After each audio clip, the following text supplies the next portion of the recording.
全球火力网居然将韩国军力排入全球前5，这排名靠谱吗？韩国凭啥这么拽？大家好，我是启明，本期话题韩国军力。在美国军事评估机构全球火力网2024年最新发布的报告中，韩国居然一跃进入全球第5名，仅次于美、俄、中、印4国之后，甚至引发韩媒叫嚣，要凭借自身实力对俄罗斯硬气一点。但是这一份排名仅只能代表研究机构自身的观点，和真实实力丝毫没有关系。那韩国真实的军力究竟如何？从总体规模上来看，韩军现役人数达到60万以上，拥有陆海空和海军陆战队4大军种，而且以韩国5000万以上的人口规模以及全民强制服兵役的制度来看，在60万常备军的基础上，还可以提供至少300万以上的预备役，并且除了核武器以外，在陆海空3军的常规武器上实力同样不俗，因此也算是在军事上跻身亚洲怪物房的国家之一。韩国具体各兵种的实力又如何呢？韩国陆军总人数50万左右，拥有5000多辆坦克装甲车和5800多门火炮，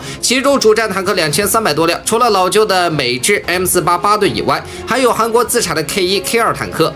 其中 K2 坦克拥有1500马力水冷式柴油引擎和120毫米滑膛炮以及先进的反应装甲，火控系统更是媲美美国 M1A2 主战坦克。而装甲车方面则拥有2600多辆 K200 和 K21 步兵战车和少量的俄制 BMP3 步兵战车，而且韩国的 K9 自行火炮更是全球军售市场的抢手货。不过更让韩军感觉自己很拽的还是其海空军力量。韩国为什么对自己的海空军实力感到骄傲？总比例6万多人，另外还有2.5万人的韩国海军陆战队，拥有3大舰队170余艘舰艇，总吨位目前已经达到近30万吨左右，主要以2艘两栖攻击舰、12艘驱逐舰和28艘护卫舰以及22艘潜艇作为主力，其中6艘满载排水量5500吨。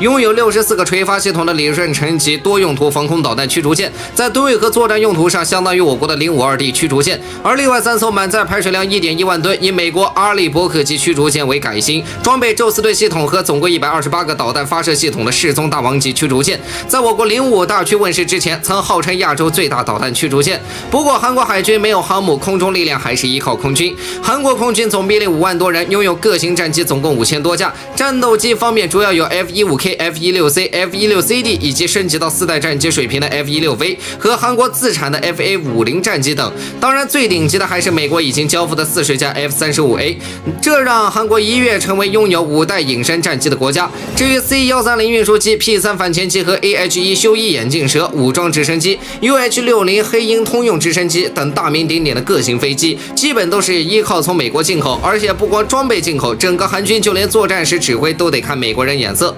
韩国军队的战时指挥权为何归美军？就这还能排到全球军力前5吗？韩国军力恐怕没有吹捧的那么强大。从军队建制规模和装备实力的角度来看，韩国军力确实足以吊打全球90%的国家。不说排前5名，至少在全球100多近200个国家中排名前20，甚至挤入前10也是可以讨论的。但是偏偏这次美国全球火力网将其吹捧的太高了，将一个连战时指挥权都没有的国家拿来比肩中美俄，就让人觉得十分不可信。